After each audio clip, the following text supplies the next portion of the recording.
Oke, Bismillahirrahmanirrahim. Assalamualaikum warahmatullahi wabarakatuh. Waalaikumsalam warahmatullahi wabarakatuh.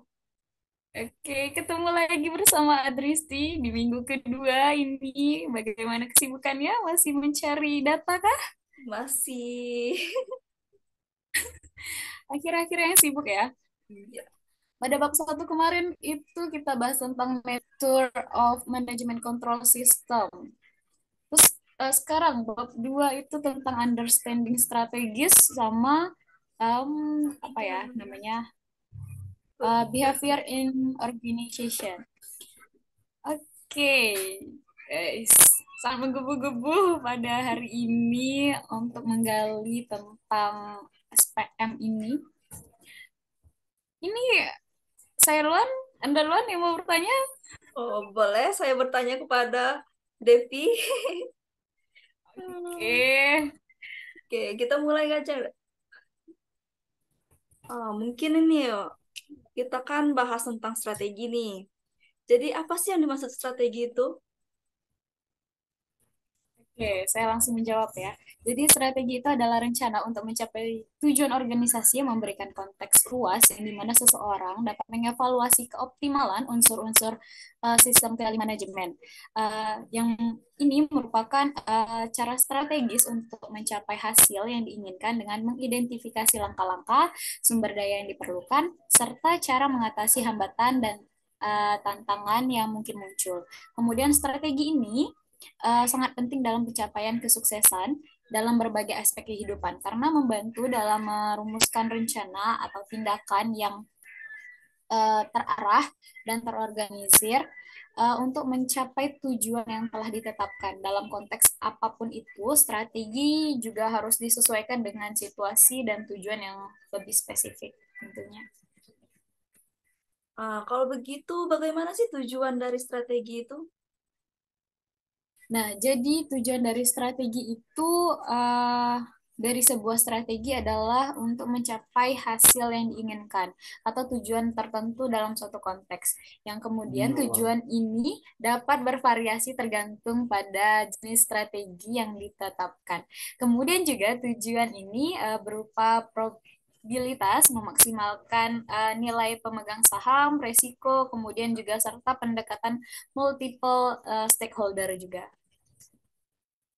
Tadi kan itu ada menyangkut dengan profitabilitas nih. Nah, bagaimana sih tujuan strategi dalam konteks profitabilitas ini? Oke, jadi tujuan dalam strategi dalam konteks probabilitas profitabilitas ini merupakan terdiri atas persentase profit margin dan investment turnover, yang dimana profitabilitas ini lebih mengacu pada profit jangka panjang daripada di satu periode dalam satu tahun.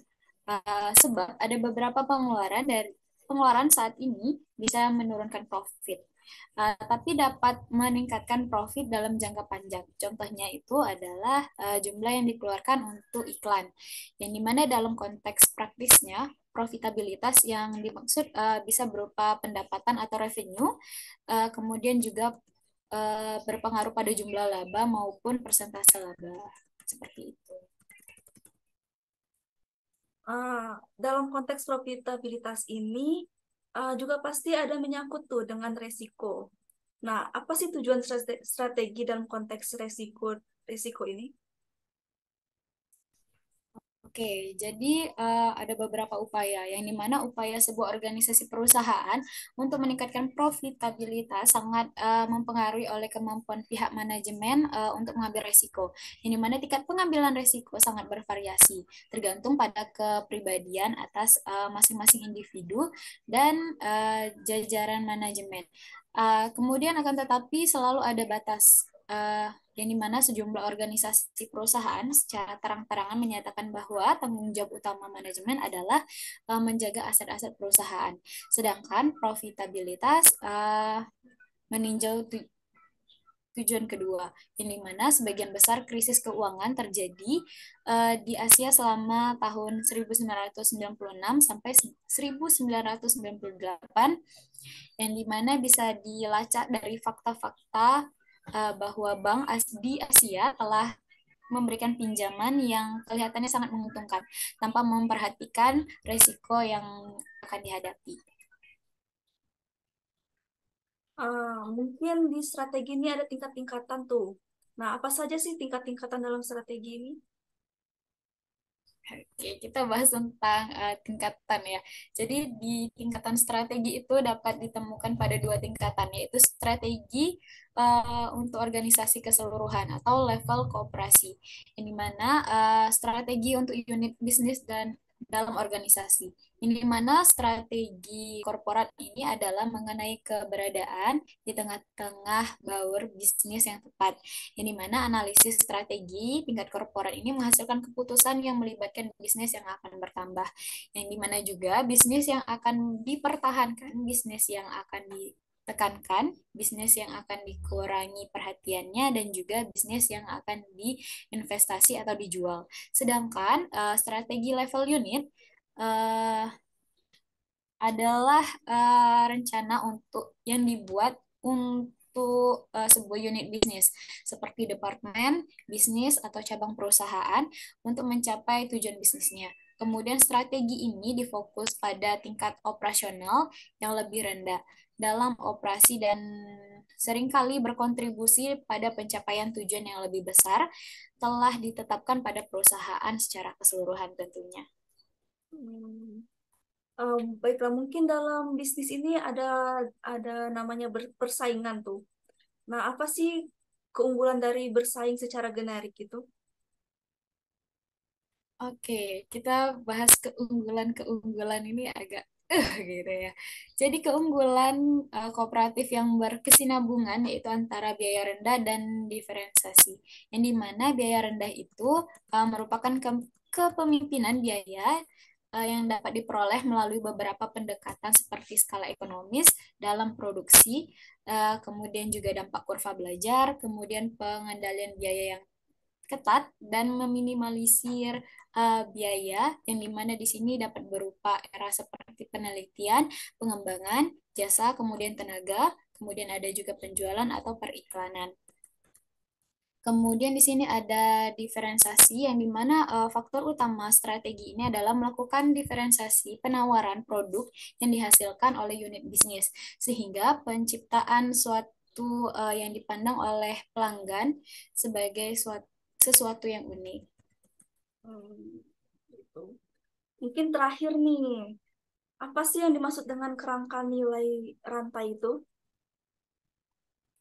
Oke, jadi eh, kerangka rantai nilai itu merupakan metode membagi rantai-rantai tersebut dari bahan baku dasar sampai pelanggan eh, memakai akhir ke dalam spesifik untuk dapat memiliki perilaku biaya dan sumber diferensiasi. Mungkin sedikit perusahaan bila ada yang melakukan seluruh rantai nilai dari sebuah produk dengan sumber daya sendiri. Namun faktanya dalam produksi industri ini yang sama, perusahaan-perusahaan bervariasi dalam proporsinya dalam kegiatan dilaksanakannya dengan sumber daya sendiri. Kemudian di rantai nilai membantu perusahaan untuk memahami sistem penyaluran nilai. Kemudian juga tidak hanya bagian dari rantai nilai di tempat perusahaan beroperasi. Di sini juga ada pemasok yang tidak hanya menghasilkan dan memberikan input yang digunakan dalam kegiatan nilai perusahaan, tetapi juga secara signifikan juga mempengaruhi posisi atau biaya diferensiasi perusahaan. Jadi seperti itu. Mungkin itu aja apa materi kita untuk bab 2. Mungkin Devi mau bertanya-tanya tuh tentang bab 3. Oke, ini saya kepo ya. Di bab 3 ini tentang behavior organization. Jadi ada beberapa hal yang mungkin saya kurang paham seperti itu ya. Jadi mungkin bisa saudari Adristi untuk menjelaskannya.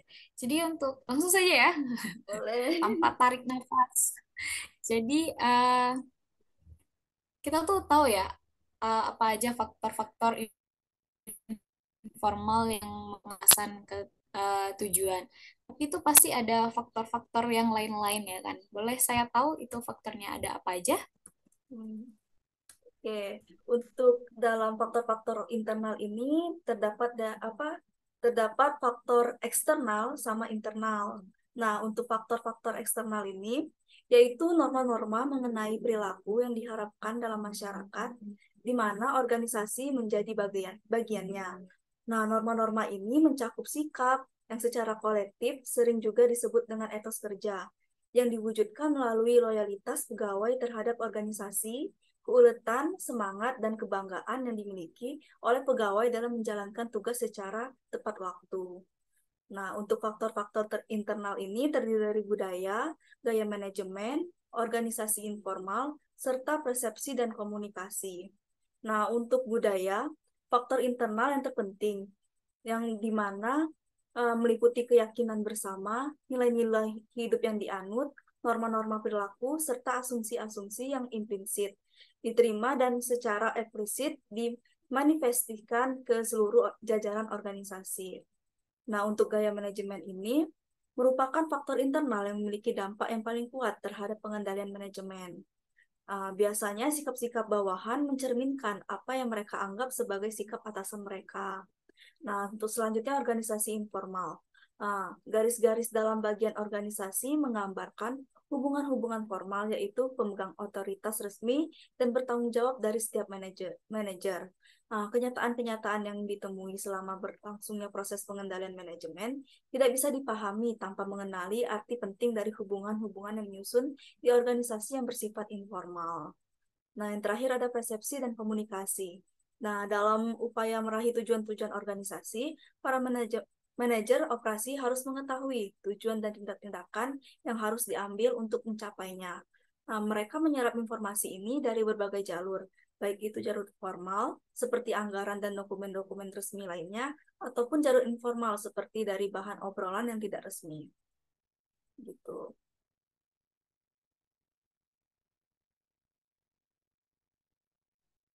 Mike.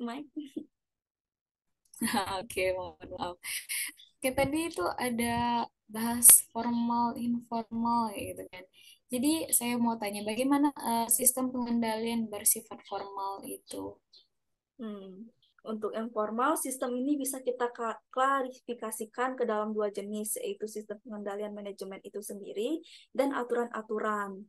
Nah, untuk aturan ini, yaitu sebagai seperangkat tulisan yang memuat semua jenis instruksi dan pengendalian, termasuk di dalamnya adalah instruksi-instruksi jabatan, pembagian kerja, prosedur standar operasi, panduan-panduan, dan tentuan-tentuan etis.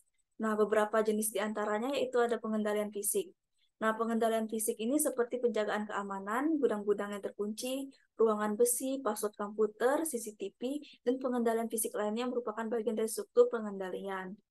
Yang kedua ada manual. Nah, manual ini dalam organisasi birokratis jauh lebih rinci dibandingkan dengan aturan organisasi lain, di mana organisasi besar memiliki panduan dan aturan yang lebih banyak dibandingkan dengan organisasi-organisasi lain yang lebih kecil.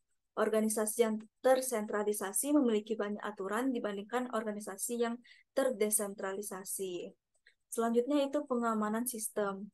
Nah, berbagai pengamanan sistem dirancang ke dalam sistem pemrosesan informasi untuk menjamin agar informasi yang mengalir melalui sistem itu akan bersifat akurat untuk mencegah kecurangan. Dan terakhir ada sistem pengendalian tugas. Kebanyakan dari tugas-tugas itu dikendalikan melalui peraturan-peraturan.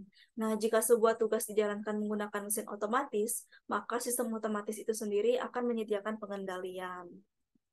Tuh.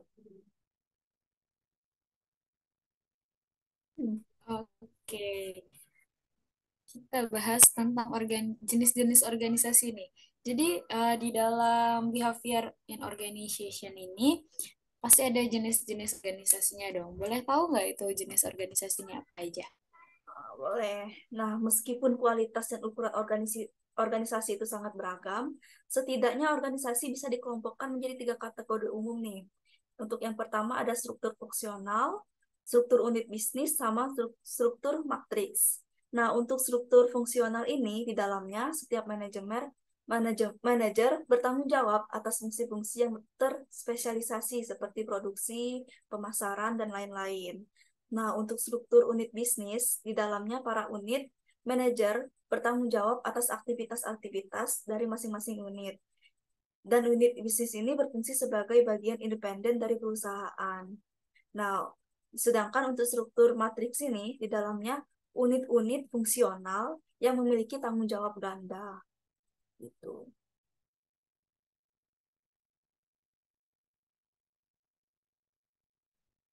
Iya. Oke, mungkin ini pertanyaan terakhir ya. Jadi, saya pengen tahu nih, apa fungsi dari controller dalam suatu organisasi? Controller ini biasanya menjalankan fungsi-fungsi, yaitu yang pertama biasanya merancang dan mengoperasikan informasi serta serta sistem pengendalian. Nah, yang kedua itu ada menyiapkan pernyataan keuangan dan laporan keuangan yang termasuk dalamnya itu pengembalian pajak. Terus pengembalian pajak ini kepada para pemegang saham dan pihak-pihak eksternal lainnya. Selanjutnya itu menyiapkan dan menganalisis laporan kinerja. Nah, dalam menyiapkan dan menganalisis laporan kinerja ini, uh, konselor ini menginterpretasikan laporan-laporan ini untuk para manajer, menganalisis program dan proposal-proposal anggaran dari berbagai segmen perusahaan serta mengkonsolidasikannya ke dalam anggaran tahunan secara keseluruhan. Lalu melakukan supervisi audit internal dan mencatat prosedur-prosedur pengendalian untuk menjamin validitas informasi. Terus menetapkan pengalaman yang memadai terhadap pencurian dan kecurangan, serta menjalankan audit operasional. Nah, yang terakhir ini mengembangkan personel dalam organisasi pengendali dan berpartisipasi dalam pendidikan personel manajemen dalam kaitannya dengan fungsi pengendalian. Gitu. Oke, dari banyaknya pertanyaan itu sudah sangat cukup ya untuk menjawab pertanyaan-pertanyaan yang selama ini membenak di kepala saya dan akhirnya terjawab sudah oleh saudara Adristi. Terima kasih banyak. Oke, mungkin cukup ya untuk pertemuan minggu kedua ini di SPM, Sistem Pengendalian Manajemen. Mungkin kita akan ketemu lagi di minggu depan ya dengan materi yang lebih menarik Iya, tentunya dan juga menarik. akan lebih banyak pertanyaan yang akan saya gali oleh saudari Adristi tentunya. Mungkin sekian aja ya. Mungkin ada sepatah-patah dari saudari Adristi. Nggak ada sih kita apa namanya? Udah mungkin udah cukup pertanyaannya udah pertanyaan-pertanyaan saya tadi sudah dimengerti juga. Dah, Oke, terima kasih atas waktunya. Mungkin kita ketemu di minggu depan dengan materi-materi yang baru tentunya dan ada pertanyaan-pertanyaan lagi tentunya. Mungkin kita bisa ketemu di minggu depan. Sekian uh, talk show kita hari ini. podcast. Oh iya, podcast ya, podcast kita hari ini. Terima kasih. Assalamualaikum warahmatullahi wabarakatuh. Waalaikumsalam warahmatullahi wabarakatuh.